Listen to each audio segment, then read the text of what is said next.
Berikutnya, wa an Abi Qatadah radhiyallahu anhu fil hadits at-thail, ya dalam cerita yang panjang ini, fi naumihim, dalam hal ya tidurnya para sahabat anis shalah. Summa adzana Bilalun, kemudian Bilal itu azan. Fa shallan Nabi sallallahu alaihi wasallam, kemudian Nabi Muhammad sallallahu alaihi wasallam salat kama kana yasna'u kulla yaumin, seperti halnya bertindak ya, melakukan hal sehari-hari ya, di setiap hari. Rawahu Muslim. Walahu an Jabir radhiyallahu anhu anna Nabi sallallahu alaihi wasallam, dari Jabir radhiyallahu anhu bahwa sesungguhnya Nabi Muhammad sallallahu alaihi wasallam ata al-Muzdalifata, Nabi itu suatu ketika mendatangi Muzdalifah ya, tanah Muzdalifah. Tanah Muzdalifah itu di sini kana inda nuzulihi min Arafah wa wabitihi biha lailatin nahar fi hajjatil wada', dalam haji wada'. Fa shalla biha, kemudian Nabi Muhammad sallallahu alaihi wasallam salat di Muzdalifah al-maghriba wal isya'a, salat maghrib dan salat isya, ya, bi adanin wahidin wa iqamataini, dengan azan satu kali dan dua kali iqamat. Maksudnya azannya itu hanya dilakukan pada saat masuk waktu maghrib, kemudian menunggu waktu isya. Nah, ketika masuk waktu isya hanya langsung iqamat dan langsung sholat. Nah, ini hadis yang menunjukkan bahwa ya kemarin kan sudah disampaikan bahwa amalan yang hukumnya hanya satu apa Pak? Azan gitu. Azan itu hukumnya sunnah ya. Tidak ada azan wajib, tidak ada azan makruh, tidak ada haram ya. Jadi adzan itu hanya satu, hukumnya itu sunnah muakkadah. Walahu an Ibni Umar radhiyallahu anhuma jama'an Nabi sallallahu alaihi wasallam, Nabi Muhammad sallallahu alaihi wasallam salat jama' ya, bainal maghribi wal isya, antara maghrib dan isya, bi iqamatin wahidatin, dengan satu iqamat. Wa zada Abu Dawud li kulli salatin, wa fi riwayatin lahu wa lam yunati fi wahidatin minhuma, dan Nabi Muhammad SAW itu menjamak salat maghrib dan isya dengan satu kali iqamat ya, dan tidak diulang ya, maksudnya azannya itu tidak diulang di antara maghrib dan isya. Wa an Ibni Umar wa Aisyah, dari Ibni Umar dan Aisyah radhiyallahu anhum, qala, ya keduanya berkata, qala Rasulullah sallallahu alaihi wasallam, Rasulullah sallallahu alaihi wasallam bersabda, inna Bilalan yu'adzinu bilailin, sesungguhnya Bilal ya, Bilal yu'adzinu, yaitu sedang adzan, bilailin, di suatu malam, fakulu washrabu, maka makanlah kalian dan minumlah kalian, hatta yunadi Ibnu Ummi Maktum, sampai azan siapa? Ibnu Ummi Maktum, yaitu Ibnu Ummi Maktum. Wa kana rajulan a'ma la yunadi, dan Ibnu Ummi Maktum itu adalah seorang laki-laki yang tidak dapat melihat, la yunadi, dia tidak akan azan, hatta yuqala lahu, sampai dikatakan kepadanya asbahta, asbahta, ya, subuh, subuh ya. Muttafaqun alaih wa fi akhiri idraj. Jadi maksudnya ini Bilal azan di malam hari itu sebagai penanda waktu sahur ya. Wa fakulu washrabu hatta yunadi Ibnu Ummi Maktum, sampai memanggil kalian, sampai hatta yunadiya Ibnu Ummi Maktum, sampai Ibnu Ummi Maktum itu mengumandangkan azan. Karena Ibnu Ummi Maktum itu keterangan di sini adalah orang sahabat yang tidak dapat melihat, ya maksudnya tunanetra, dan dia tidak akan azan sampai dikatakan kepadanya asbahta, asbahta, sudah subuh, sudah subuh ya. Dan Ibnu Ummi Maktum itu saat itu tugasnya adalah azan subuh sebagai penanda waktu subuh sudah masuk dan sudah mulai harus menjaga atau menahan tidak makan dan tidak minum. Wa an Ibnu Umar radhiyallahu anhuma anna Bilalan azana qabla al-fajr. Dari sahabat Ibnu Umar radhiyallahu anhuma anna Bilalan, sesungguhnya Bilal itu azan qabla al-fajr, sebelum waktu subuh ya, sebelum fajar. Fa amarahu an-nabi sallallahu alaihi wasallam. Kemudian Nabi Muhammad SAW memerintahkan kepada Bilal ayyarji'a, untuk mengulang kembali azan. Fayunadiya, kemudian Bilal mengumandangkan azan lagi. Ala innal abda nama, ingatlah ya, sesungguhnya banyak para hamba-hamba Allah itu nama sedang tidur. Tapi ini rawahu Abu Dawud wa dha'afahu ya, tapi ini riwayatnya lemah. Tapi maksudnya gini Pak, kemarin kan ada yang bertanya ya, itu azan yang sebelum subuh bagaimana ya? Boleh jadi menggunakan dasar riwayat ini, yaitu penanda silakan yang mau bangun, yang mau tahajud, mau sahur ya, dan sebagainya. Terus azan subuh. Hanya hal ini tidak lazim di lingkungan, mungkin di lingkungan Jawa Tengah, Jawa Timur itu tidak lazim. Kayaknya hanya di Jawa Barat ya, Pak. Soalnya saya selama di Jawa Tengah dulu tuh belum pernah dengar. Ya paling tarhiman ya kemarinnya. Ya arhamar rahimin irhamna. Bangun sambil berdoa. Dan karena sudah ada aturan dari Kementerian Agama dalam hal penggunaan pengeras suara ya. Ya kita harus bijak menyikapinya gitu. Pengeras suaranya itu kalau sekedar untuk mengingatkan waktu sahur sudah masuk, tinggal berapa menit lagi imsak ya, itu saya kira tidak masalah gitu. Dan tidak perlu diperdebatkan dalam hal pengaturan volume. Karena saya yakin Pak, ini punten, orang yang komentarnya macam-macam biasanya nggak baca aturannya itu. Jadi Kemenak itu mengatur volume maksimal yang diperbolehkan itu adalah 100 dB, 100 desibel. Nah, paham nggak Pak maksudnya? Desibel itu ukuran satuan intensitas suara. Padahal di pabrik-pabrik yang ada kebisingan itu aturannya itu maksimal 80 dB, 80 desibel yang boleh yang diperbolehkan. Artinya itu berarti dengan adanya 100 dB desibel itu ya masih lebih gitu ya. Jadi saya heran kadang ada orang komen, tapi kenapa volumenya mesti diatur?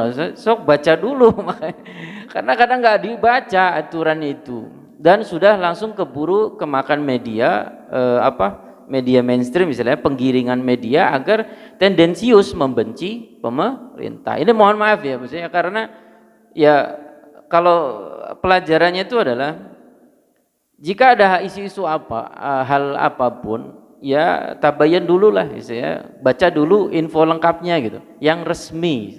Jangan info-info simpang siur, komentar-komentar negatif itu yang akhirnya menjadikan pikiran kita itu jadi negatif dan malah punten ya kadang tidak menyehatkan ke badan. Jadi kalau kita telusur diri info sebenarnya apa sih dipelajari, oh gitu, ternyata ya itu dibuat aturan ya untuk kebaikan kita bersama gitu. Maksudnya ya oke lah kita di lingkungan yang mayoritas muslim gitu, kita kayak bisa bebas-bebasnya menggunakan pengeras suara. Tapi bayangkan kalau saudara kita yang minoritas di lingkungan minoritas ya pengen ada suara-suara ngaji, pengen ada suara kayak sepi sekali itu. Dan karena dengan ada aturan itu ya semua jadi lebih teratur dan ya bijak saja dalam menyikapinya. Bismillahirrahmanirrahim. Wa an Abi Sa'id Al-Khudri radhiyallahu anhu qala Rasulullah sallallahu alaihi wasallam idza sami'tumun nidaa faqulu mithla ma yaqulul muadzinu, muttafaqun alaih. Ya. Nah, ini hadis yang mendasari atau ya jadikan rujukan bahwa kalau kita mendengar azan maka jawablah mengulang dengan apa yang diucapkan, apa yang muazin itu mengumandangkan. Dari Abi Sa'id Al-Khudri radhiyallahu anhu qala, dia berkata qala Rasulullah sallallahu alaihi wasallam, Rasulullah sallallahu alaihi wasallam bersabda, "Idza sami'tumun nidaa," apabila kalian mendengar azan, faqulu maka ucapkanlah misla ma yaqulul muadzinu, seperti apa yang muadzin ucapkan. Maksudnya Allahu Akbar, Allahu Akbar. Nah, kita menjawab Allahu Akbar, Allahu Akbar. Allahu Akbar, Allahu Akbar. Nah, kita jawab lagi Allahu Akbar, Allahu Akbar. Nah, bagaimana dengan yang hayya 'alas shalah? Nah, lanjutannya ini walil Bukhari an Muawiyah radhiyallahu anhu mithluhu. Wali Muslimin an Umar radhiyallahu anhu fi fadlil qawli kama yaqulul muadzinu kalimatan kalimatan. Ya, dalam hal lafaz yang diucapkan muazin satu kalimat siwa al hayy alataini, kecuali lafaz hayya 'alas shalah yang dua kali ya, hayya 'alas shalah, hayya 'alal falah. Fayaqulu maka hendaklah seorang itu menjawabnya dengan la haula wala quwwata illa billah. Jadi hayya 'alas shalah, nah itu kita jawabnya dengan la haula wala quwwata illa billah. Hadis nomor 210 ya. Wa an Utsman ibn Abil As radhiyallahu anhu, dari Utsman bin Abil As radhiyallahu anhu. Qala, dia berkata, "Ya Rasulullah, wahai Rasulullah, ij'alni imama qaumi, jadikanlah aku imam untuk kaumku." Ya, jadi utuslah aku untuk menjadi imam bagi kaumku. Faqala, Rasulullah sallallahu alaihi wasallam menjawabnya, anta imamuhum, engkau imam mereka. Waqtadi bi ad'afihim, dan hendaklah ya waqtadi bi ad'afihim, perhatikan orang-orang yang lemah di antara mereka. Wattakhidu muadzinan, dan utuslah seorang muadzin la ya'khudhu ala adhanihi ajron, yang mana muadzin itu tidak mengharapkan upah darinya dari amalan azannya. Akhrajahu al-khamsah wa hasanahu at-Tirmidzi wa sahhahu al-Hakim. Ini catatan yang perlu ya dijadikan ya pelajaran ya. Waqtadi bi ad'afihim, itu perhatikanlah orang-orang yang lemah di antara mereka. Itu maksudnya ya hendaknya seorang imam itu memperhatikan makmumnya, ya memperhatikan makmum. Pilih aya makmum anu sepuh gitu. Ya, yang sedang-sedang saja gitu istilahnya.